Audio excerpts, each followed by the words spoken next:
the spread of Kush, or as the youth call it, Gina Bass.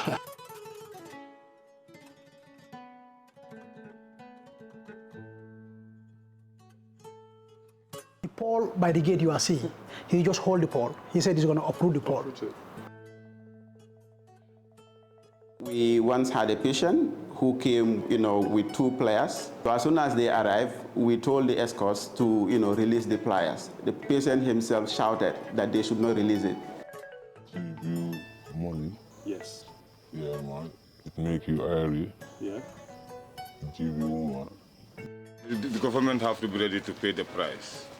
And what is that price? Everything comes with a price. Right now, we have 4 varieties of Kush. I don't buy that opinion that lack of employment can be the cause for some of our children or our youth to use drugs. Dear viewers, my name is Keba Wada. Like most Gambians, I am deeply concerned about the high prevalence of drug usage in the Gambia, particularly Kush. This rise in drug abuse contributes to increased crime rates, deteriorates public health, and undermines the social fabric of our nation. It is hoped that this documentary will raise awareness about the risk Kush poses, its addictive nature, and disastrous results after prolonged usage.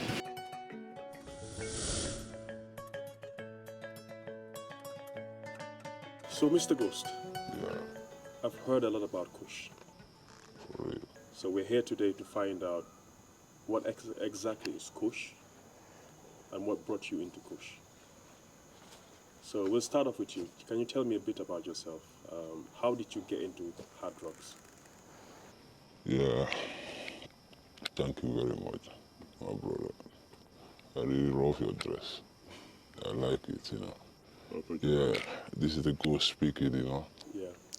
Yeah, me, that time I was used to this rush, Yeah. so after sometimes the rush is missing, you cannot find it. So this weed alone cannot calm me. So I find it hard to sleep. Okay. So sometimes I sit till the morning I bed, only me alone, just be thinking. Till morning. After morning I start sleep. When I start sleep, people knock. You see, so I can sleep good. It even disturb me, my brain. So you have problems sleeping? So I have Fritolian boil. It's my good G. So I explain this matter to him. I don't something wrong with me. Me, I cannot sleep. And he told me that you take Kush. Me, I said, no Kush. He said, what you had Kush? I said, yeah. I heard video about Kush. That time I never see Kush. But that one, he said, when you try that, you will sleep. After, Yeah. I get addicted. I smoke $50 for 3 days. Yeah. And I go into the level, I smoke $700, $800 A day? every day. Yeah, man. Real thing, ask me you then. This boy I can smoke more than $500 a day before. So let me get this right. When you started Kush, that small thing that you showed me, you used to take it for 3 days. And now you smoke, is it 12? Like 14 pieces, 14, 15 pieces. 15 pieces a day? Yeah. Wow. What sort of family background do you come from? Is it from a poor family, middle class family? Are you forced to sell Kush to make a living, or why are you doing Kush? Yeah, just to make sometimes, sometimes the system make you can know it's not good, but still you'll be doing it for something benefit to the people that they're telling you that this. So you do it to survive? Yeah, survive, Even in weed, so when I was young, I was dealing with some people in my family, my good people, some of them, they don't like it. Yeah. So when I got trouble, I stopped it. But when I stopped it, I used to earn from weed, and none of them could give you something Yeah, the liquid you have from it in the street, none of them can give it to you. Yeah. So after some time you go, after you say you want to avoid people and you want to satisfy when you say you can't work, it can't work because you having a torture now, your pocket empty. Now none of them giving you something. But when you touch the street, we will pay you and sometimes you will do what you want to do for yourself. So you're saying that Kush, no good. You're saying that Kush is more beneficial than people who are telling you to stop dealing it? Not like that, but in my case, yeah, in times of that, like the Kush make you earn, yeah, yeah, me doing that, no, that this thing we doing is, it make me earn, but it's not good. But still me doing it for a reason. Okay, can you tell me some of the benefits that you get from dealing Kush, Yeah. apart from the money that you earn from it? Does it give you respect in the community that you are? Do women like you because you are a dealer? Can you tell me some of the benefits that you get from it? Yeah, real thing. Brother, Yeah. that's good picture. Kush, it's not good, but Kush can give you anything. It's a drug. Yeah, man, can't say everything, but it give you money. Yes. Yeah, man, it make you airy. Yeah. It give you woman, give you clothes, another thing. It gives you woman. Make you give to some people too. Mr. Kush, let's just go back a bit. You just said that selling Kush gives you women. Lord clot. How does it give you women? All right. Some women them love Kush. All right. I know. They don't like to talk like that, but they can do anything for Kush. All right. All right. So you're saying that those women who are addicted to Kush, they will sell their bodies just to get high. Is that what you're saying? Not even sell what they will give themselves with pleasure, another pleasure, just drop. Sometimes even they don't want to do what they need it. So the addiction, the pressure, this in your brain will force you, not like for another thing. They do it for something. To get an overview of how serious this problem is, we paid a visit to the matron of Tanka Tanka Psychiatric Hospital. Tanka Tanka has been the only psychiatric hospital in the country where all psychiatric cases have been admitted. Virtually, we don't sideline anybody, especially to the topic we are talking about, that is centered on Kush. When we said Kush, first, we need to know what is Kush. Kush, it is a content or combinations of certain substances like tramadol, fentanyl, and then the cannabis we're having. But now here in Africa, in West Africa now, people are hearing that, yes, now they use human bones, dead human bones. But then, why are they using dead human bones? Because we believe that in human bones contain sulfur, something in it called sulfur and calcium. But moreover, when a dead bones, most of the time contain higher sulfur than the calcium, sort of. Okay. But then, I think just 2-3 weeks back, the national narcotic officers with us, they are working hand in glove with us. We want to establish that whether it's true, these bones are contained in it. Some of them who went to Sierra Leone, that's where we are all seeing the documentary coming from it. That, because I think I watched one documentary on BBC about Freetown, what is happening there. So they went in there to find out whether the reality, what people are talking about, is something true. That is, human bones contained in these substances we are talking about. Okay. So in other researches, others will say there is no human bones found in it. But others will say there are human bones found in because sulfur is in it. So, but then the research is still going to ascertain that. So that will also boil down to us here, because these Kush Gambians don't know it. The only thing we know it is by migration. people migrate from Freetown, Liberia, to other parts of the world to come down here. And when they are coming, most of the time, they come with those substances. Okay. So this is why Gambians tend to know about Kush. But Kush contains something that could be very deadly and that could be costly. That is fentanyl. Fentanyl. Yes. Now, when we talk about fentanyl, fentanyl can cause somebody's veins to collapse. This is where sometimes some of them, when they take this Kush, the famous Kush people are talking about, then you will see they will have these side effects. These side effects. So the fentanyl causes the tongue to collapse. Exactly. Okay. Either the tongues to protrude out or it goes down, it retracts back. Okay. So this is why I said it's just the side effects people are seeing outside, that manifesting out in a physical appearance manner. But what is internally is what people are talking about, because it changes the way you function, the way you think, the way you move, your behaviors. It changes it. You take it now, you either be sitting sleeping or be walking sleeping. Okay. So that's the way it is, because in fentanyl, that's what it does. So this is why sometimes all the documentaries you are seeing, you will see them, like the individuals, the ones we have here in the Gambia, especially in Takatanga here. The one I saw is a small boy, 17-year-old. When they brought him from Brikama, he came. The easiest way for us knowing, establishing it is, he feel like he is so powerful. The pole by the gate you are seeing, he just hold the pole. He said he's going to uproot the pole. I've heard this before. There was a user from Banjo who tried to uproot a mango tree. Exactly. He went to his house and said that he was going to uproot the mango tree in the middle of the yard. Exactly. That is what they believe. That is how Kush is.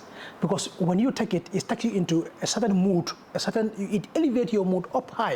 Yeah. So you feel like you are powerful than any other thing on this world. It turns you into a superhero. Exactly, superhero, exactly. What is the difference between Kush and cannabis? Do they have the same effect when you smoke it, or what's your take on it? No, there are different. They have a different effect.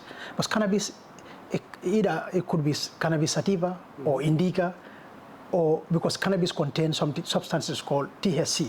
That's tetracannabinol. So when we talk about Kush, now is the combination of all those ones. Now you almost 2-3 components of drugs we are talking about. So it's like 3 in 1 now, or 4 in 1. That 4 is still not conclusive. That is the human bone now. Okay. So, 3 in 1 or 4 in 1. So, all together, now one individual wants to take that into this small brain we are having. So, obviously, it's going to change you. You will see somebody who will smoke cannabis, who will sit down here. Yeah. I will tell you one story I have here. Yeah. He is a drug addict from Sukura here. He always comes here on admission or whatever. So this time he's telling me, Kush, he has tested Kush once. Yeah. When he tested Kush, believe in me, he said he will never and ever test Kush. Then I dipped inside. I said, look, why do you want not to take Kush? And you are taking other substances. Moreover, they have the similar form. He said, oh, the moment I take Kush, it takes me to a certain wall where I don't imagine at all, and where cannabis cannot take me, or where any other substances I was taking, like the tramadol and other things, does not take me. But the moment I took Kush, I said to myself, I'm in another world. He said he slept the whole day, and until the following day again, until people started waking him up and started saying that he's dead or whatsoever. So that, he said for him, he will never touch it. He will never touch it. He's a drug addict, but he will never touch it. So this is where I tend to know, yes, this Kush, there are a lot of substances in it that can suppresses the central nervous system. Okay. So this is where some of them would be sitting, walking, can sleep the whole day. So someone can die, but it suppresses the central nervous system. We have reports.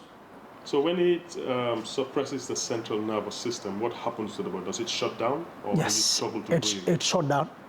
Then breathing is also part of the central nervous system. Okay. So it can stop you from breathing. It can stop you from circulation, the heart from circulating blood, normally from our our vessel, our veins. Okay. So if I get this right, there are 3 things that you've mentioned here. 1, if you smoke the Kush, you feel like you're a superhero. Indeed. Invincible, untouchable. 2, your tongue can either retract or it protrudes. 3, It shuts down your nervous system. Exactly. You might struggle to breathe. Am I right? Yes, indeed. It suppresses it. So it's a very dangerous drug then? Indeed, it is very dangerous. From Tanka Tanka, we visited the nightlife in Senegambia to see firsthand what drugs are doing to our youths. And to our dismay, we discovered that female drug users are on the increase. Good evening, good morning. Good morning, good afternoon, good evening. Good evening. What's your name? Keba. Keba. So you're the one doing the interview now? No, you're doing it. I'm not. Okay, just kidding. How would you describe yourself? Well, as a normal human, a woman with passions, and sometimes my dreams fails, but I describe myself as a human, as a woman that have a passion for life. You look like a very bubbly character, from what I've seen so far. Yeah. Outgoing, bubbly, carefree. Yeah, you're always jovial. So how old are you? I'm 28. You're 28. Yeah. Okay, so I just wanted to know a bit about your history. What got you into smoking hard drugs or using hard drugs? Well, friends. Friends. Yeah. And, Peer groups. What age did you start? 27. 27? Yeah. So it was just recently then? Yeah, just recently.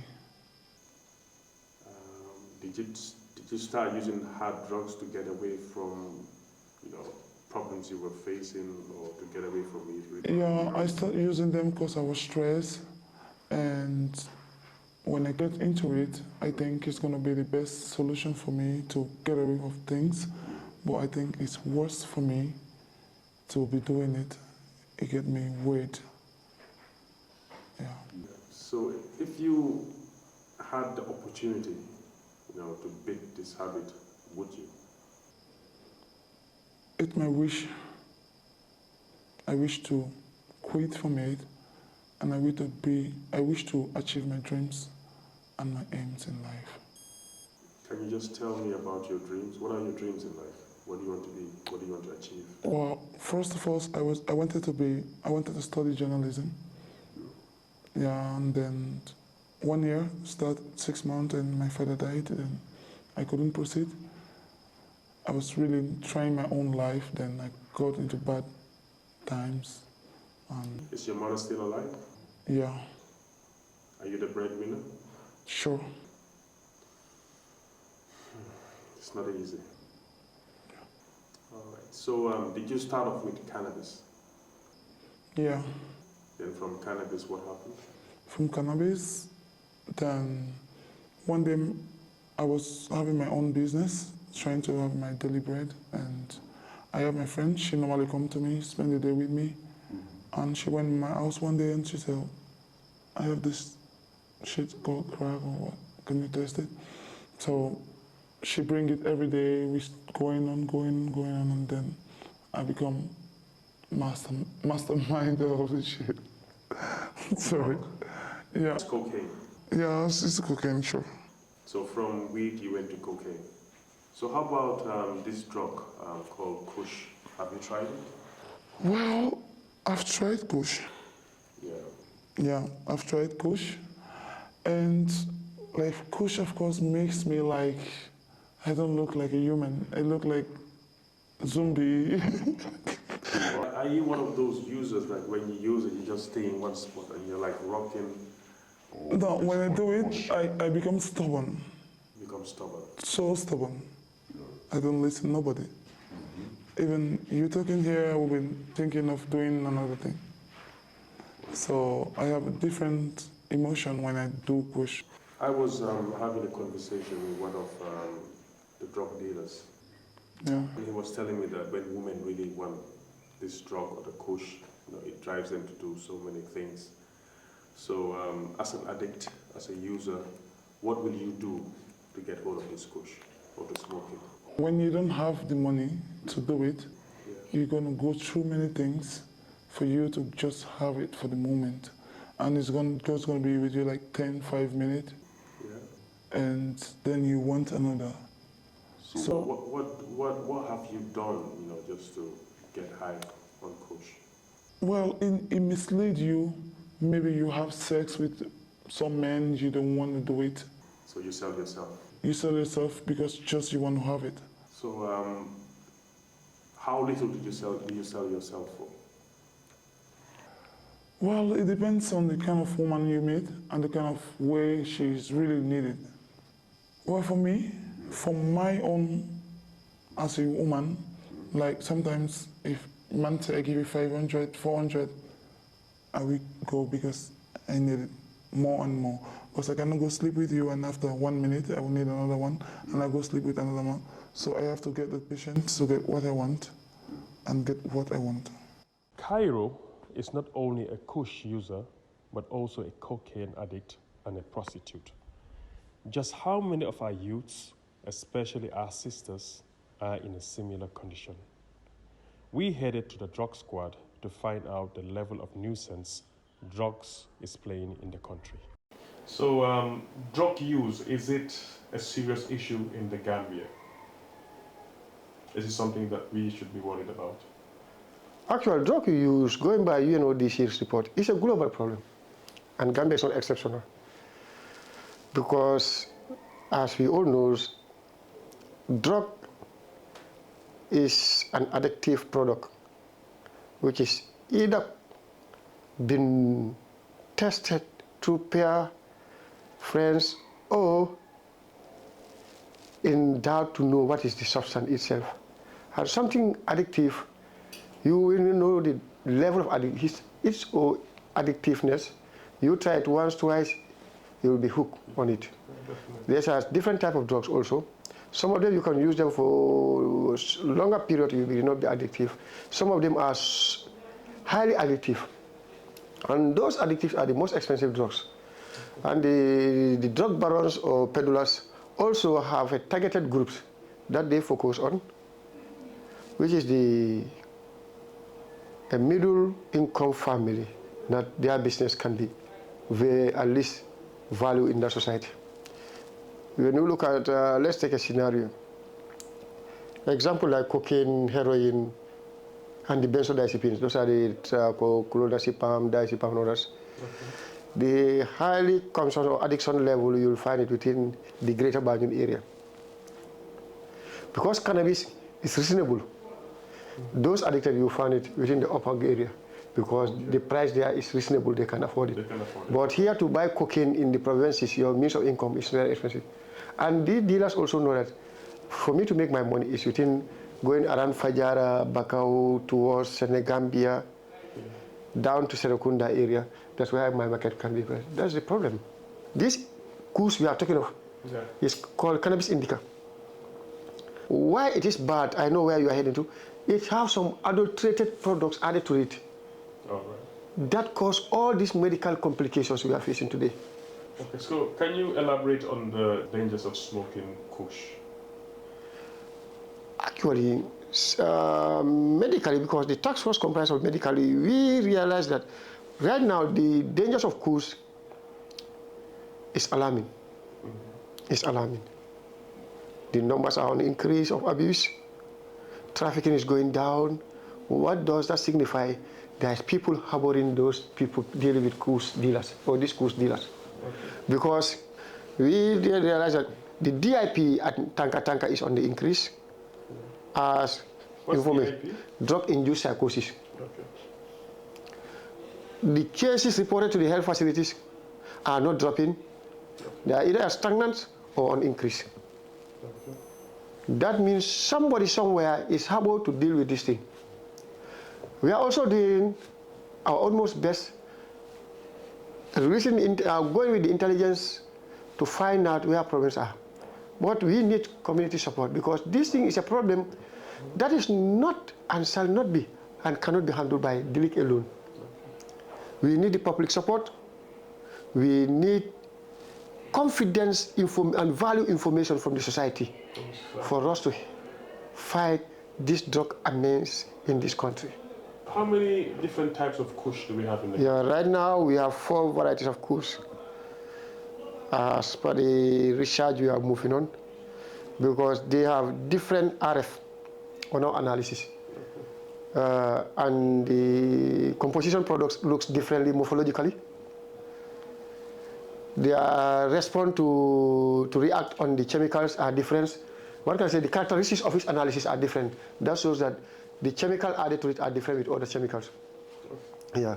After the admission of Drug Squad that they will need help from the general public to fight against drug use, we went to Duff Company to solicit help from the ghetto youths. First of all, what is Kush, and should Gambians be worried about Kush? Kush is a substance that is highly addicted and, deadly. Yes. But Kush has another concoction of different drug related that make it more dangerous, and that make it even more deadly. Yeah. So should we be worried about Kush, Yes. Mr. Taff? Yes, yes. We should be very worried about Kush because it's a new substance for for the Gambia. We never knew Kush before. Okay. It's like a stranger in town. So we should worry about it. And it's doing harm to our people, very, very dangerous harm to our people. Okay. So we have to try and stop it. We have to stand against it. We have to stand against it. We have to stand against it. When I walked into this restaurant, or is it a cafe, the first thing that I noticed was this signpost. The high that makes you know Kush, say no to Kush. And we have one over there as well. So are you telling me that in this cafe, Kush is not allowed? No, Kush is not allowed here, bro, and alcohol is not allowed here. It's the only halal cafe in the Gambia, especially on the beach side. On the beach side. Yeah. Going back to this Kush, it's something that the government is finding very, very difficult to contain or to stop. And from my conversation with the drug squad, they told me straight away that they alone cannot fight the war against Kush. The whole community, starting from the imams to the households, every Gambian needs to play a part. How can this war against Kush, how can we be successful? How can we stop this Kush? We have to get back to the community base. Yeah. We have to involve the community. It's not just the drug squad and the police. They cannot solve it. They cannot solve it. They have to involve the community.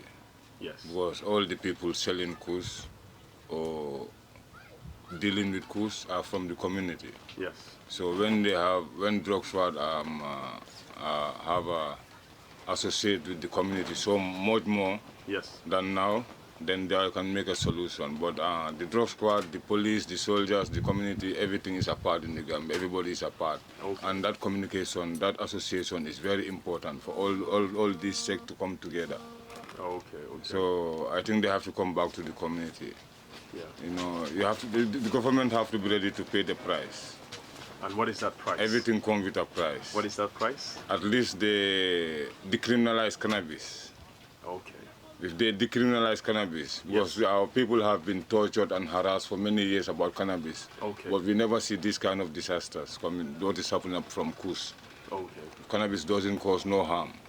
But still people are suffering for it. That's why the community cannot just join the drug law enforcement or the government to battle this, because the community even don't have peace with their cannabis, and the cannabis belongs here. It's a native of Gambia. It's a native of Gambia. Jinak can tell. If you go to Jinak, cannabis belongs to here. We are in the middle of two cannabis zones, Casamas and Jinak, and we are in the center. And we all know cannabis has been here for many years. All right. Everybody knew about it. Okay, so let me get this right, because this is very interesting. So what you're saying and what you're telling the government, the viewers, is that to fight against Kush, the government, the drug squad need to decriminalize cannabis. So smoking cannabis. Not the drug squad, the lawmakers. The lawmakers. Drug squad, they don't make laws. Okay, so it needs to go to parliament. It needs to go to parliament. It needs to go to parliament. Yes. And they should make it. They should allow Gambians to smoke cannabis. And if this is done, then The ghetto youths. And 1 minute. Yeah.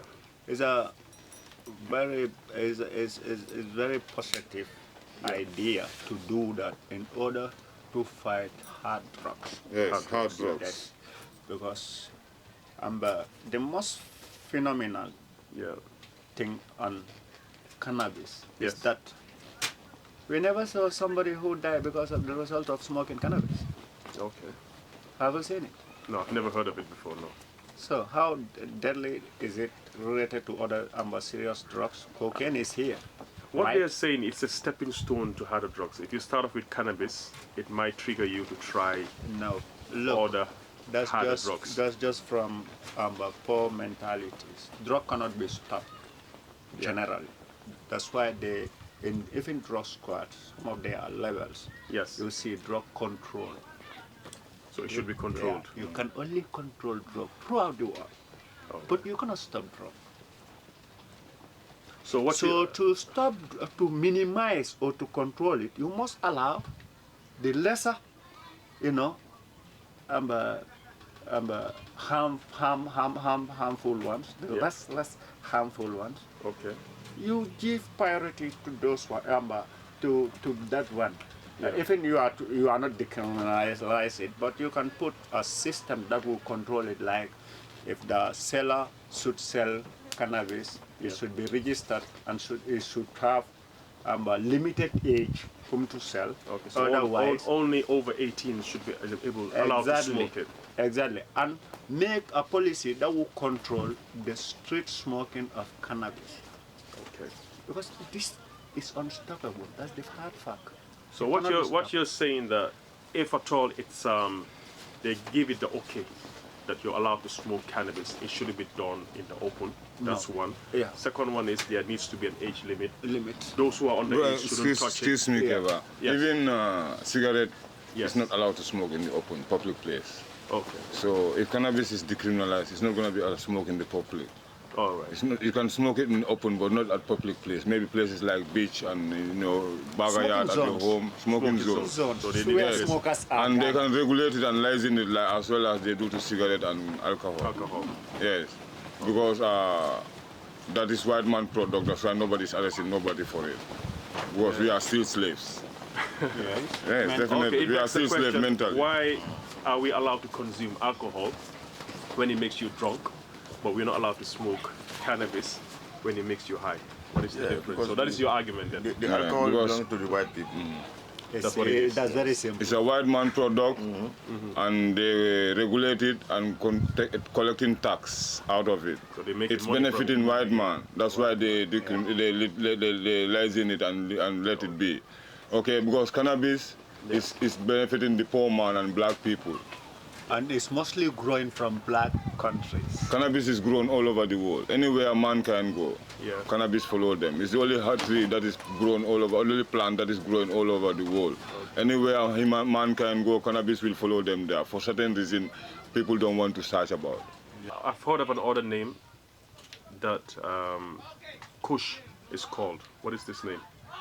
Ginabas. What's Ginabas?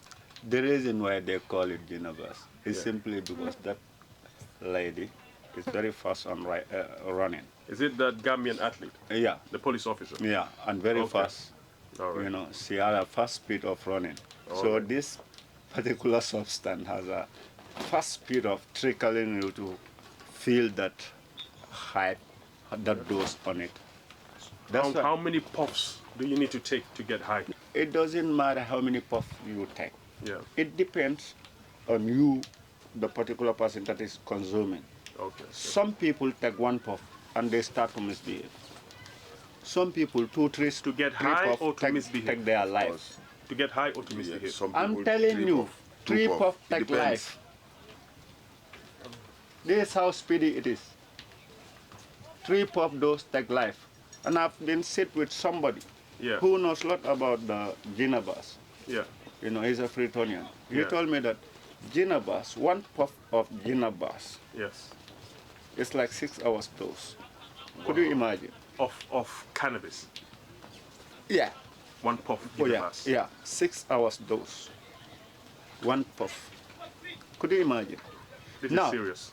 let's take the example of people who cannot even resist of tobacco smell. Yeah. Some people, when you smoke tobacco around them, the moment they start to inhale the smell, they get confused totally because it cannot fit in their brain. They cannot resist it. So people like that, if they happen to take one puff of Ginabas, what do you think? They'll go nuts. They can go off. So far, Kush has taken the lives of 5 youths in the Gambia. With so many questions without answers, we met up with Dr. Cisse of Kanifing General Hospital for some clarifications. Thank you very much. As it stands now, we've made some little research, and we were able to find out that this Kush that is wreaking havoc in West Africa basically contains tramadol, fentanyl, formaldehyde, cannabis. Those are the main ingredients. And also, there is this human's bones that also people use. So it's a complex mixture. And that is why it is regarded as a polydrug mixture. That is very interesting. So is there any danger of overdose? Because you've mentioned certain drugs like tramadol, fentanyl, and some others. Is there any risk of the user overdosing himself? Obviously, there are a lot of associated side effects. However, the effect of the drug depends on the individual and the content of the drug. People react to it differently. You know, some people would have allergic reactions, and which might even give them anaphylactic shock. Some people can have hallucinations. Some people will have, they have this tendency to be sleeping while walking, and then you see some people falling down. You know, some would even become unconscious. And to a certain extent, you will see some individuals, in fact, moving into traffics, like moving traffics, because they are not actually aware of what actually is happening to them, simply because of the effect of this drug. Doctor, I've seen some videos on TikTok, YouTube, like everyone is aware of.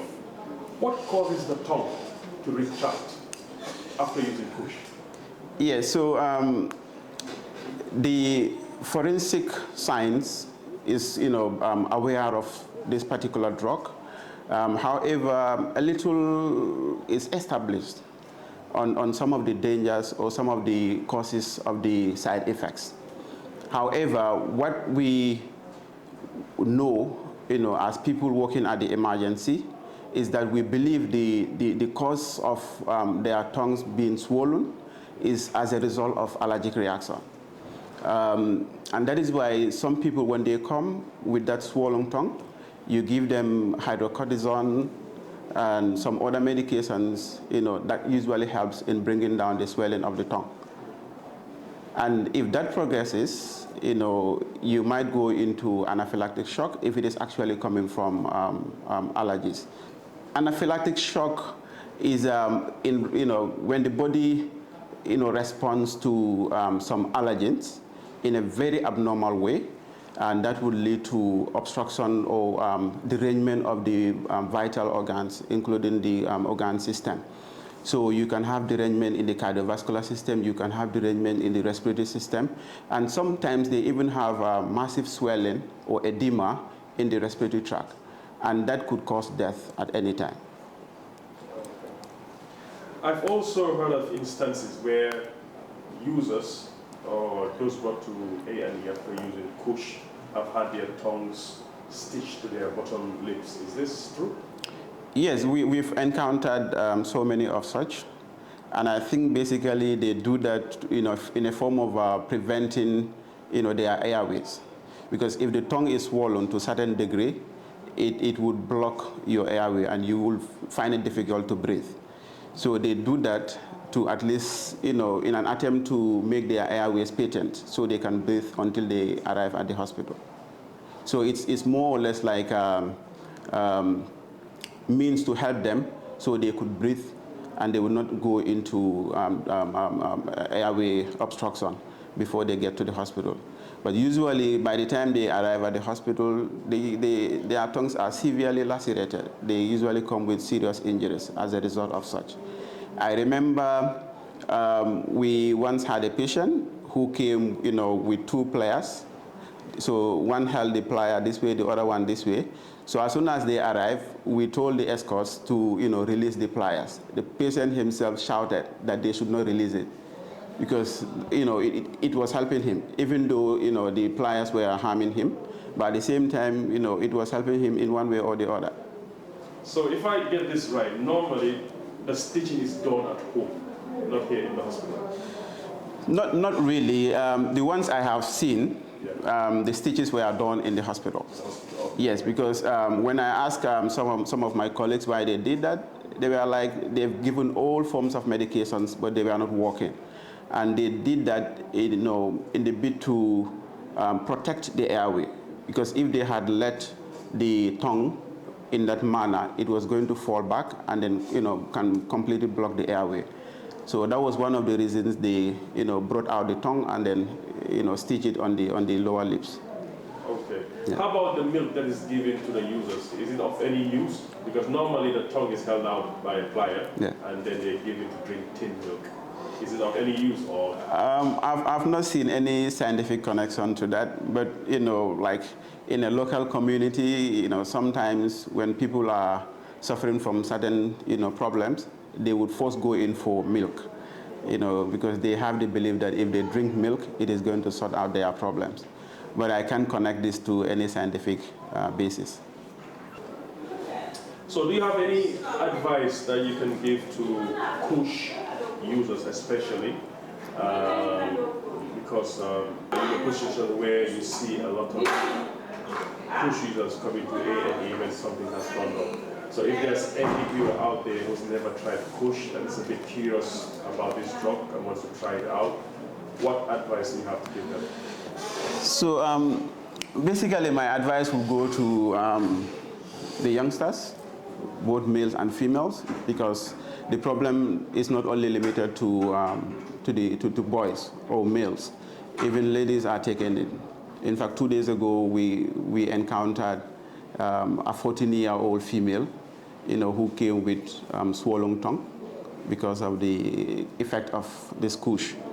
So what we need to do right now is to make a massive sensitization, amongst the youth, to tell them the dangers that are associated with this.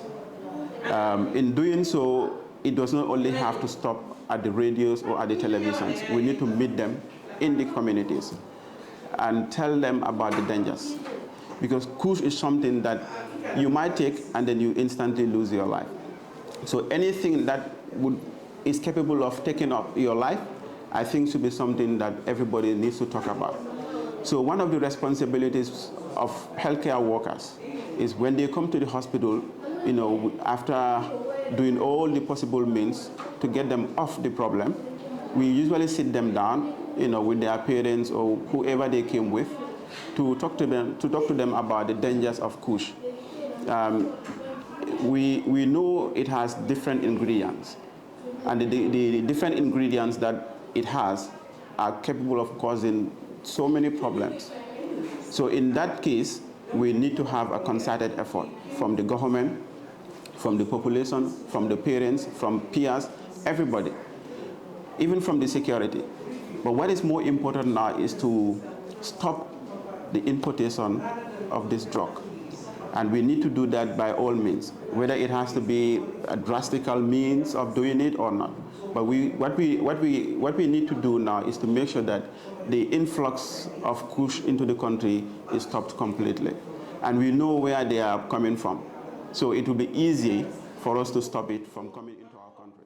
It looks like the issue here isn't about the composition of the drug itself, but the lack of engagement of the youths. We headed to the Lord Mayor of KMC to discuss this issue. Thank you so much, Mr. Wada. It's a pleasure to have you here. As you rightly said, Kush is destroying our community. It's destroying the youth. It's a major concern for me and our council. I do head the security task force in KMC, so we do get monthly reports on different security matters, including drug use and abuse. The D-League, which is the Drug Enforcement Agency, reported in our last meeting about their battle with the spread of Kush, or as the youth call it, Gina Bass. It's a name we don't like to promote because, of course, Gina Bass is associated with positive things and Kush is negative. But it's just for the sake of youths who know it as that. It is a terrible drug. It's a drug that is messing the nervous system of our youths, and it's spreading fast, and its use is now widespread. We did an assessment of what are the root causes for use of these drugs, and one of them is youth unemployment. I think, yes, youth unemployment, lack of youth opportunities, etc. So many youths are sitting in the so-called ghettos or the VOOs, etc., with little to do. And to pass their time, they use drugs. Before they used to use marijuana, and now they're exploring into hard drugs such as Kush. But basically, I think it's every Gambian's responsibility to fight this. With the municipality, like I said, we're offering logistical support in terms of fuel and vehicles and personnel to the police who should lead this fight. But on a societal level, we offer our municipal radio as a platform to create awareness, etc. But I think the bigger problems are in regard to lack of youth opportunities. A lot of drugs, there's a reason for it, and the reason is usually frustration. Is usually the loss of hope, is usually because of idleness. If they say an idle mind is a devil's workshop, right? So the youths need to be better engaged. They need to be supported more. They need to be encouraged in different fields that they're interested in, whether it be the arts, whether it be sports, whether it be education, skills trade. More resources must be basically shifted to the youths. They must be prioritized. There must be youth programs. There must be a better reallocation of resources, and it must be targeted to the youthful population. There's a saying that youths can either be your greatest asset or your greatest liability. It depends if you invest in it. Yeah, like any asset, if you invest in it, it appreciates. If you neglect it, it depreciates. So basically, I think that is the source of the problem.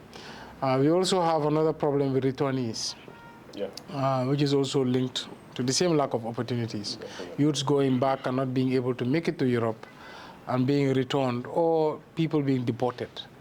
There's a lot of issues aggravating the use and abuse of drugs. People who use hard drugs usually are trying to escape reality, and meaning that reality is hard for them. That is an important point that you raised, that marijuana is like a stepping stone to harder drugs. Yes. Because we are having coffee time at Duff Company, and what they are advocating is for cannabis to be decriminalized. It should be legalized. Just like how you have alcohol which makes you drunk, you have cannabis that makes you high. Just as you have alcohol which is not good for your health, similarly the smoke that comes from the cannabis also is not good for your health. So why is one allowed and the other one not allowed? So they're saying, they're promoting it that, you know what, if the drug squad allow us to use the cannabis, we will help fight against hard drugs. How do you see this? Yeah, well, it's a fair assessment. One would wonder why alcohol, which impairs your judgment, sometimes even more than marijuana, is allowed and marijuana is completely banned. One wonders. Even from an Islamic context, I think drugs and alcohol are categorized under the same sin. Yeah, they're intoxicants. If you look at in terms of your motoring skills, they impair your motoring skills equally. Some might even argue alcohol is worse. Definitely. And if you even look at the destruction of your health and your organs, alcohol is worse. So one wonders why one is banned, what is not. We've imported a lot of laws that don't make sense for us. That makes sense for others. Because in the Western world, alcohol is socially accepted. But there was a time alcohol was banned. Yes, people used to smuggle alcohol. It was illegal. I think this was in the early 30s, 20s. Alcohol was only legalized in the 40s or 50s, if I am not mistaken in the year. But they used to smuggle alcohol from Canada in the USA. But you see, alcohol was decriminalized, while marijuana is criminalized. But even now in the Western world, even that doesn't make sense anymore. And you see states like California, a lot of states now, for small levels of marijuana or for use, they're decriminalizing it, just so people don't look for alternative hard drugs. So that I know is not popular for a politician to say. I am not saying it is good to smoke marijuana. I'm saying it should be categorized same as alcohol. So either we ban all of them or we accept both of them. Right. So what I think in general we should do is to seriously sit as a country and think around these things and look at solutions for these things. Well, there's my opinion and there's yours. So to separate the facts from the fiction, we engage prominent Imam Jah of Masjid Taqwa. That is a hadith from the Prophet sallallahu alaihi wasallam. Kullu muskirin haram. Anything that intoxicates is haram. Give it any name. Cannabis, or if cannabis doesn't intoxicate, what does it do then? What does it do? If it doesn't intoxicate, what does it do? If it leaves another harm in human body, also is haram, because no one has the right to harm, cut, or any kind of harmness. You leave it in a human body. It's haram. Without hadith, even the Holy Quran itself said, although the Holy Quran named al-khamr, that is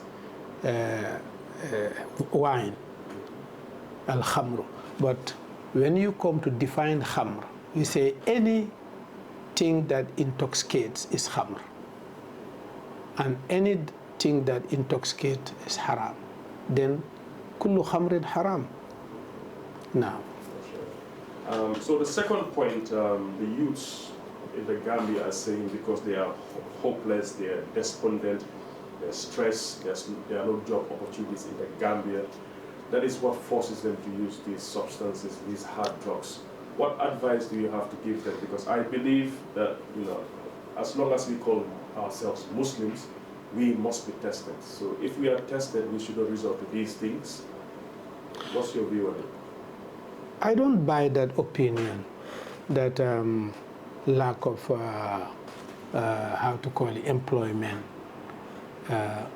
can be the cause for some of our children or our youth to use drugs or to do certain bad behaviors. No, I don't believe so. I think it's just attitude, bad attitude. It's just that they don't have strong belief in Allah subhanahu wa ta'ala. Or it's just that they don't want to work. They don't want to sweat. Here in the Gambia, definitely we need our youths. And there are job opportunities. It depends on the kinds of jobs you are talking about. If job is sitting in your office under an air conditioner or traveling or so, you can say that job opportunities are not many in the Gambia, or it's not found, if you can say that.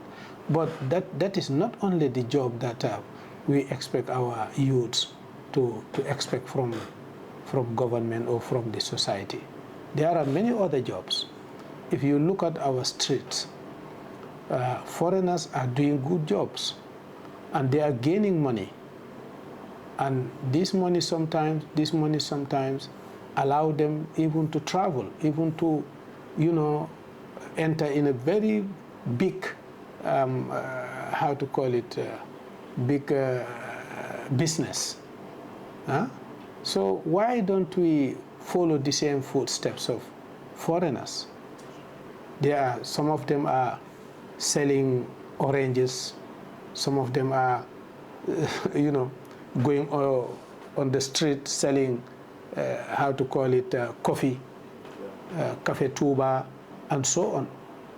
Some of them are selling, something, anything related to cars, something are washing cars. So all these are jobs. They are jobs. I cannot accept that, lack of job make our children or our youths going to the beach, searching or hunting foreigners, ladies, old ladies and so on, or trying to use drugs because they are angry. They are. I don't believe so. I don't believe so. I believe two things make them doing that. One, they are too big to do certain jobs, and the kind of jobs that they are too big to do it, many of those who are outside the country, abroad, are doing it. So why not doing it here? And the second thing is bad attitude. They don't have strong iman whatsoever. If you believe in Allah and you know that opportunities are in the hands of Allah subhanahu wa ta'ala, and you are a Muslim, being, how to call it, unemployed or so on, cannot push you to do certain bad behaviors that makes Allah subhanahu wa ta'ala angry with you. And that is what our youngsters, many of our youngsters are doing today. To the viewers out there, especially the youths, this message is for you. I would advise anyone that never tried it, don't ever think of trying it in the world. Just let it go and live the life that God gave you. It's normal and simple and very civilized. But being into drug will lead you to many negative lives, many things that you cannot imagine, yeah? So anyone that want to do it or never try it, I pray to Allah or Jesus Christ that never somebody wouldn't do it, never to try it in life. Yeah, for the youngsters, make them not try it and not good at all. You know, the moment you try that involve you, don't even know, let them explain it to you just don't try to experience. Ain't good for you, ain't good for nobody. Yeah. So viewers, as you can see, drug use is very common in the Gambia, especially amongst the youth. To fight this battle against drugs, we must cut the supply chain.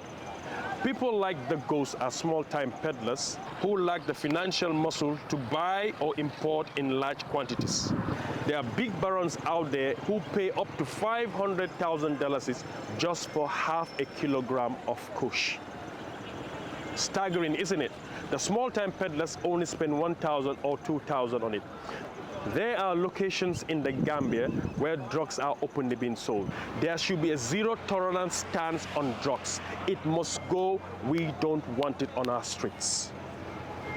D-League need more support. They need more patrol vehicles. They need to be out there making sure the streets are drug-free.